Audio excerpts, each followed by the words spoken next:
2 საათია ბიჭო.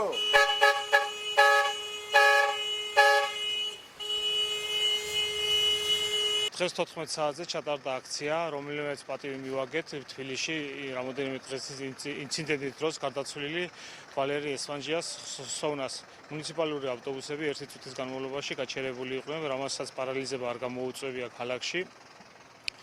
და ახლა ჩვეულებრივ რეჟიმში აგრძელებენ მუშაობას. კიდევ ერთხელ მინდა ვისარგებლო და ჩვენი ბათუმის ავტოტრანსპორტის სახელით მივუსამძიმრო დაღუპულის ოჯახს. ბათუმშიც იყო შარჟანი, იყო ფაქტი შეუვარდნენ ძოლს, მიაყენეს ფიზიკური შეურაცხყოფა და მსხვილი გულის შეტევით ადგილზე გარდაიცვალა.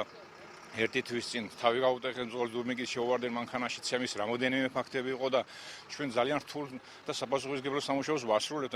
გზა მიმართა მოსახლეობას, რომ გაითვალისწინონ, ჩვენ მათი ოჯახის წევრები გადაყვავს და ცოტა ისე მოვექცენ ძოლებს, რომ ძოლი იმყოფა სამუშაო ადგილზე და მას მისი შინა განაწესი აქვს, რომელსაც ის ემორჩილება.